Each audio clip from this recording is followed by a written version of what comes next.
first, before we start, just thank the Commission for all the work that you guys are doing on this issue. I had an opportunity to testify on this issue 10 years ago at the hearing at Northern Virginia Community College that the Joint Legislative Committees on Privileges and Elections had. And I wanted to come tonight and testify on the same issue that I testified on 10 years ago, which is one of the factors that are not taken into account in redistricting and were not 10 years ago, which is young voters. 10 years ago when I testified, I was president of the Fairfax County Young Democrats, and we noted that the plans that had been proposed at that time, there was a slight difference between hearings because we actually had a chance to see the plans before we testified, and those are not yet publicly available, had split young voters in particular and not treated them in any way as a community of interest throughout Northern Virginia. As an example of this, you can see from density and other factors what attracts young voters to certain neighborhoods.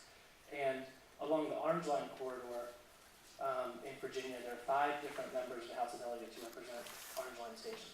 Along the Blue Line corridor, there's another 5 members of the House of Delegates that represent those stations. And so young voters have been split among so many districts that their impact on the election is incredibly minimal in many of these districts. I think that putting these districts together in a way that allows for young voters to have a more, more of a say, I think would be a great improvement over the 2000 plans. As a point of example of the policy implications that this has, I think if members of the General Assembly all used a transport system to the General Assembly building each day that was the same thing, you can imagine the outrage if it wasn't a first-class system that they would use that would transport them from wherever they are staying to the General Assembly building. In the case of Metro, just a few weeks ago, I read online on an online publication in Washington, D.C., that there had actually been an investigation into, for those who have used the system before, what the smell of those stations are. And this online publication had gone through to try to figure out what's wrong with the stations. Why do they all smell like sewers? And the publication ended up interviewing people in the stations, and they were looking to see is there like a pipe leak, and Metro not afford to keep up and what they found was is that because of underfunding of Metro by the General Assembly, both in Maryland and Virginia, that Metro operators were unable to take breaks. And so Metro operators were using their cars when they need to use the restroom.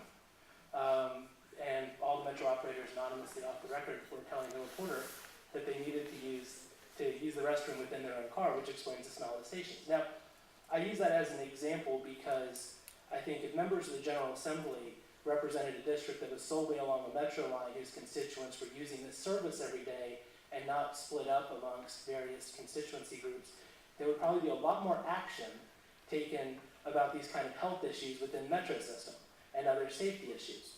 And they haven't been because there's no members that really take these communities in and own that issue.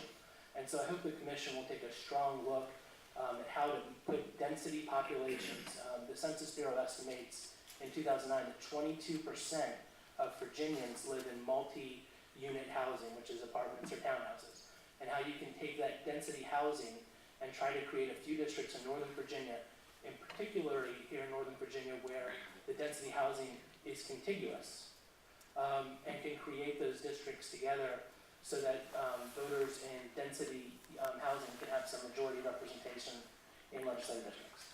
Is it easier for us to understand density housing than to try to find age of folks who use that just as a surrogate? Is that what you're saying? I think that would be easier in a lot of ways because what exactly you cut off as age population, whether you made it 30, 35, 40, could change depending on, some density housing that's more expensive draws people in their late 30s, while some that's less expensive will draw people in their 20s.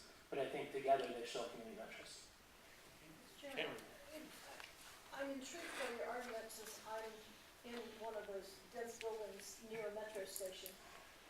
But I think for us to consider that, we'd probably then have to consider other criteria being less important, such as, for example, if you're talking about the Orange Line train, you're going through Arlington and Alexandria. If you're talking about the Blue Line train, you're going through Orange Line is Arlington and Fairfax. Blue Line is Arlington, Alexandria, and Fairfax. So the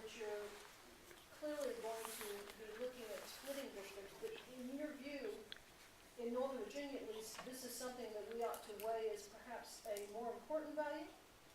I do think it's an important value, and I would point out to you that along with the density housing, you have dense populations in those precincts, and so it's actually very easy to draw these districts because the population in each precinct is so high along these corridors that the districts don't even need to stretch out and appear to be gerrymandered. They can actually be very tight, condensed districts. And I know we had a couple people testify earlier from Arlington County.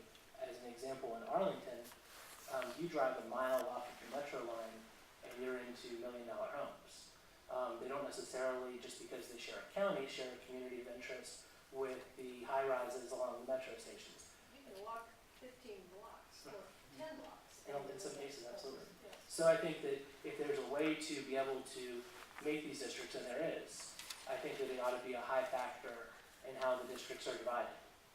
And I'm sorry, I didn't catch your name since we didn't have it signed up. Ben Tribbett.